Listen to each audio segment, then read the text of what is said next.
Welcome back, everyone. Steven Vanderhook, jumping into another episode of Steven's Bookshelf, where we're going to review a book. Of course, it's going to be a finance book. This week, we have Unshakeable by Tony Robbins. And let's just start off and clear things up. This book freaking sucked! I'm just kidding. It's actually really, really good. Just like Money Master the Game, it's a follow-up to that book. It's not as big of a behemoth, right? Master the Game is like, I don't know, 500, 600, 700 pages. This one's much more manageable. It's like 300 pages, something like that.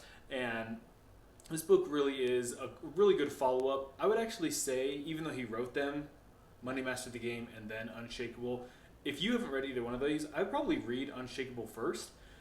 That way you can get a better taste and better feel for it. And then in Money Master the Game, he dives a lot deeper into a lot of these subjects. Like, he spends a ton of time, for example, on 401ks and fees. And in this one, it's a lot smaller section where he talks about fees. And he just kind of says, hey, actively managed funds will eat away your entire portfolio with fees. And does it in one sentence versus a full chapter. So I would read these in reverse order if you haven't read either one of them, but they're both great. I do fully recommend this book. Unshakeable is great. Let's dive on into it. Before we dive too deep into today's video, if you have any books that you really like, especially finance books, really anything nonfiction, put them in the comments below. I'd love to see what you all are reading. I love recommendations, and so I'd love to benefit from what you guys have read in the past. So put them in the comments below, like and subscribe. Let's dive in. First of all profits from this book do go to charity. He wrote the whole book, and he's donating all profits to feeding people, feeding Americans with his different charities. So I love that. It's awesome. Really cool that he was willing to write a whole book. And yeah, it builds his brand. You could say it's marketing, but whatever. That's a lot of work, right? And at the end of the day, he doesn't have to give those profits away. So kudos to him. That's really cool that he's doing that. So when you read the book, if you buy it, you know that you are supporting charity. The profits go to that. So it's pretty cool. One of the first items that he talks about is that everyone wants to earn their way to wealth, right? He says everyone thinks that. Everyone knows that's the way to wealth. And then he points out, well, look at 50 Cent. He's broke and he's made millions. Look at Michael Jackson. He died with extreme debt despite being worth hundreds of millions. Look at Kim Basinger.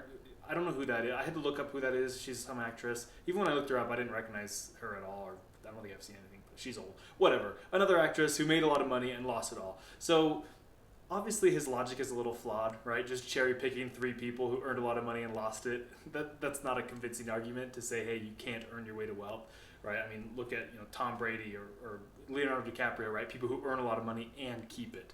So yes, you can earn your way to wealth, but it's really, really difficult. The reality is, unless you have a skill set, unless you're a businessman, an entrepreneur in the entertainment world, you're probably not going to earn your way to millions. And so you got to do what everyone else does, which is just save and invest. And so he really just tries to drive that home to say, hey, you just got to accept your fate. If you save and invest, you have a real likelihood of getting wealthy. Whereas if you just try to earn your way to income, you first of all, it's going to be really difficult to earn that much money to be a millionaire.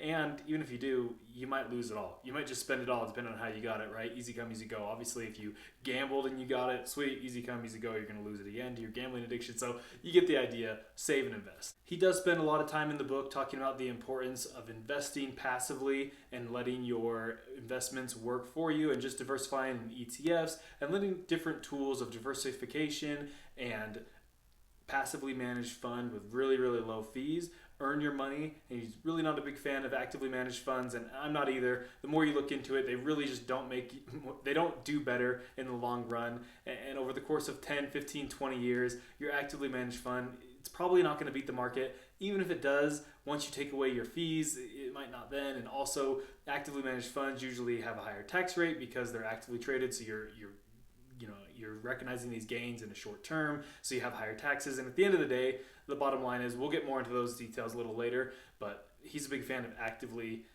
passively managed indexes, which I am as well. He does throw out a really good quote from Warren Buffett, who says, "The only value of stock forecasters is to make fortune tellers look good."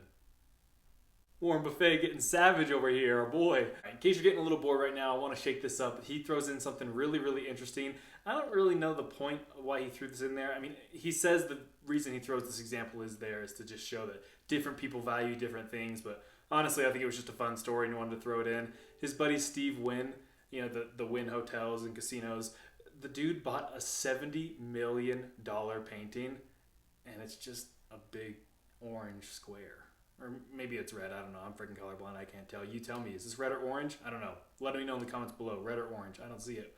But the reality is, this is a Mark Rothko painting. I don't know who that is, some impressionist or some fancy artist. Point is, the dude bought a $70 million painting that's just a big square. Isn't that crazy? And to his point, the point he put that in there to say people value different things. The bulk of the material of the book is what he calls the core four, right? The core four principles of investing. So we're going to dive into those. Number one is don't lose. And here you want to remember Warren Buffett's 2 rules to investing. 1, don't lose money. 2, don't forget rule number 1.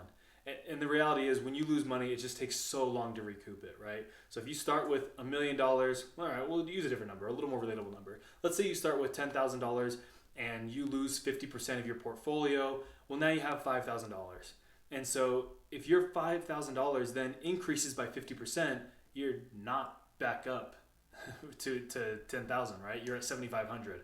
Right, so that 50% increase, it doesn't get you there. So the point is, it's really, really hard to recoup your losses over time. And you're going to have losses in the short term, but the whole idea is, hey, you can't be losing all your money in investing. You can't be going all in on red and hoping you come out on top. Because if you lose it all or have major, major losses and lock in those losses, right, when you sell, when your shares or your assets go down in price, and then you sell them at that lower price and you lock in your losses, you just can't do it. So don't lose money. Number 2 is all about building asymmetric risk reward, and that's exactly what it sounds like. It's just making sure, hey, if you lose small, but if you win big. Now, ideally, we could have like a 5-to-1 ratio, right? That would be awesome, where you say, hey, when I win, my money's gonna go up 5-fold, and when I lose, I'll lose it all. Now, 5-to-1 reward to risk ratio is obviously really hard to find. Those are the dreams, the golden gooses, but you can still make sure that you have asymmetric risk and reward. I mean, my wife Harper and I recently, we wanted to do a really small investment. We were just buying something that we knew would go out of stock. It was just some merch from an artist. We knew it was going to go out of stock instantly and resell in the secondary market. And we're like, well, what if it doesn't work, right? What if these shirts don't sell out? Or what if they do increase and not as much, or whatever, right? There was some worry there. And so I said, well, hey, what's the opportunity here? The opportunity is we double our money. There's potential to just double it. And even after your selling fees and everything, whatever. And then I said, so the upside is to potentially double. And the downside is we sell it at a 5% discount, and then you have your 10% that you lose to selling fees and whatnot. So, you lose 15%. So potential increase of 100%, maybe 90, with a potential downside of 15%. There you go, right? That's the idea. That's a perfect example that we just barely did recently of, hey, a risk to reward ratio to make sure that risk was absolutely in our favor and say, hey, we might end up losing money. It might not work out, but we feel confident that we will. And if we do, we're probably going to win big. Number 3 of the core 4 is to diversify. And specifically, he gets into diversifying in a lot of different ways. First of all, you need to diversify across asset classes. All right, so make sure you have stocks, bonds, real estate, or REITs if you want to do investment trusts, real estate investment trusts, collectibles, whatever you want to do. Make sure you're across different asset classes. And when it comes to diversifying across different asset classes, rare art, anyone? Maybe Steve Wynn was just investing. That wasn't just a $70 million flex. I don't know. Secondly, even within each asset class, you want to diversify again. So making sure that, just because you have stocks, you don't have Apple stock only. Or you don't have, Apple, Amazon, and Microsoft, who are all in the internet tech sector, or right, you want to make sure you're diversifying completely across different industries and making sure that you're really making sure that your bonds aren't just all with, one municipal bond. You're breaking it up across different sectors. The third way to diversify is to make sure that you diversify across different markets and countries, right? And we all know Ray Dalio recently, he's talking about how, hey, the next global superpower could be China. The U.S. could be, the next Great Britain, where, hey, it was once great and now it's on its downturn. I don't know if that's going to happen. He doesn't know either, but he has his predictions and his confidence levels. The point is, we all know he's been invested in China, right? And in Chinese companies. Well, even if China doesn't happen, he is still just diversifying his portfolio. So that's the whole idea, is making sure you're diversifying across different countries, across different markets, things that are not correlated with one another, right? You don't want to just diversify it into, cereal and grain, right? They're too similar. That's not diversifying across different markets, right? You want to make sure you're totally in uncorrelated asset classes and uncorrelated markets. And the fourth way to diversify is just to simply diversify across time. Right? You're not going to be able to time the market. It's impossible. Don't try. We can go on and on about this. Right? It's just rinse and repeat. It's the same information. You can't do it. You can't consistently time the market. Nobody can. Again, the only value of stock forecasters is to make fortune tellers look good, right? When a billionaire, when the Oracle of Omaha is saying that himself, you gotta pay attention to it. You gotta put some weight to that and understand, hey, it's true. Even if I don't understand it, why would someone like this say it? It's worth investigating. So when someone says you can't time the market and you just immediately, you wash your hands of that and you say, forget that, you can't time the market, but I can. Well, just pause for a second, right? You ignore dumb old Steve, just hold on. Why would someone who's one of the best investors ever say that? And why would a lot of investors say that? He's not the only one, right? Why would people say you can't time the market? Just think about it and try to research it. And if it ends up they're wrong after your research, all right, let your confirmation bias win and go on your merry way and try to time the market. But the reality is it's just really, really difficult. And so diversifying across time allows you to smooth out your pricing. So if you're buying an asset, you can dollar cost average and making sure that sometimes you buy a little high, sometimes you buy a little low, but over the course of the year, you're buying once a month, you making sure that your prices are nice and smooth, and so you're not just all buying when the stock's at an all-time high or an all-time low. All-time low, sure, that'd be great if it's going to bounce up, but the reality is you got to diversify across time. The last part of the book, he dives into making sure that you're just hedging your risk against life, right? Life is unpredictable. You don't know what's going to happen. And so making sure that you have proper insurances set up, making sure that you have your will set up. I mean, no one wants to set up their will or do estate planning when they're young, but you got to do it. It's part of life. You got to recognize that you can't predict the future. Bad things happen to people every single day. And so you got to make sure you're hedged against that and that you make sure that, your estate planning goes in properly. And one big reason is to avoid probate court, right? So if you don't have it, if you die and you don't have a will or anything set up or any estate planning, all of your assets will go into the public court and they'll be public domain, and they'll have to sort everything out. It can take 6 months to a year. It can take a long time, which is just a pain. Obviously, you can imagine your loved ones being devastated through some tragedy, and then on top of all of it, they have to go and deal with courts and public systems. It's going to be a nightmare. But one thing that was really interesting from that is he did point out, now, yes, also if it goes to probate court, everything's going to be public record.